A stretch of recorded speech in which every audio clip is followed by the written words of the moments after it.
The next question is from Firdosul Haq, Kerala, India.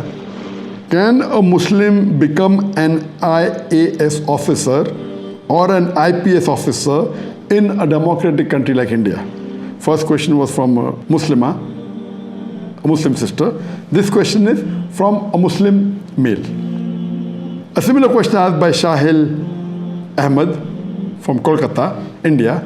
I recently completed my BTech in computer science and got job offers from many multinational companies, but I haven't joined yet because I want to become an IAS officer to serve my country.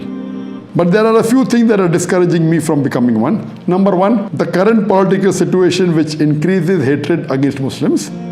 Number two, after meeting a few bureaucrats, they say civil servants are bound to get corrupted because they can't overrule the orders of their corrupt political masters. Number three, constitutionally, politicians can harass you because they have power to transfer and remove any civil servant from important posts and give less important posts. Since I'm a practicing Muslim, what is the advice?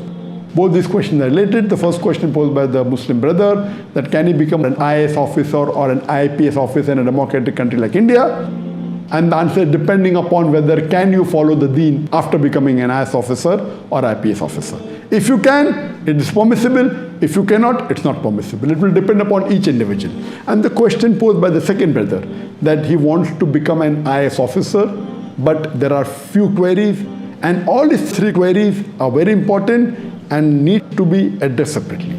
The first thing he said is that seeing the hatred towards the Muslims being increased in India, will he be able to do the job of an IAS officer? And the answer is, it will be difficult. It's not impossible, it's possible but difficult. Now when your colleagues start attacking you, attacking Islam, attacking the Prophet, attacking you as a Muslim, do you have the ikhma to reply? Do you have the courage to reply to them is important. If you're a timid person and you cannot reply and you're shy, so my advice is that don't take such job. If you think you can answer them, you are good in replying, you are bold, you can take it, then go ahead with it. Whether you become an IPS officer, whether you become an IAS officer. And the second point posed was that because when you take this post, there is bound to be that you may be tempted to do wrong things. You may be tempted for bribery, you may be tempted to do things which are illegal according to the country, which are haram activity of Islam. And I agree with the person totally, that when you're in high position like an IPS officer, and it's common that if not all, then majority of the IPS officers, not all, but the majority for sure, they are corrupted. And if an honest officer goes there, he either becomes corrupt or he has to leave the job. So in this situation, you as a Muslim, bribing is haram. How can you take bribe? How can you become corrupt? It's a challenge for you. Because the setup is such of these government, whether an IAS officer or whether an IPS officer, that if you don't agree with them, they make life difficult for you. And the third part is that the political bosses, if you don't follow them, they will transfer you. Yes, they can transfer you. So my advice to you is that if you are strong, if you know that you have the courage not to involve in bribery, you will not do corruption, you will do justice, you will follow the Quran and Sunnah. And if the political bosses tell you something, one thing you are sure that if you are honest, they cannot remove you, they can transfer you, yes. They'll put you to a place which is isolated.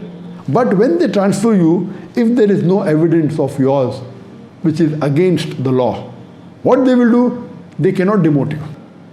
They can transfer you, and when they transfer, very often they may have to give you a higher position. I know some officers, Muslim officers, which were very honest. Because they were honest, they kept on being transferred.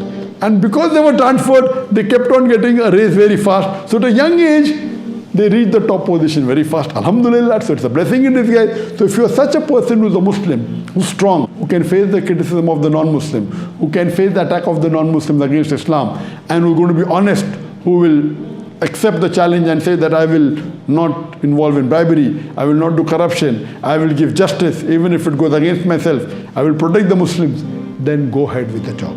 Whether it's an IPS officer, whether it's an IAS officer, it's going to be a challenge, it's going to be difficult. I know many Muslims who have taken this job and have deviated away from Islam. There are few that I know who have stuck to the straight path. If you know that you are bold, if you can take the challenge, if you have that mettle in you, then go ahead. Alhamdulillah, otherwise it is safer for you not to take up such a job.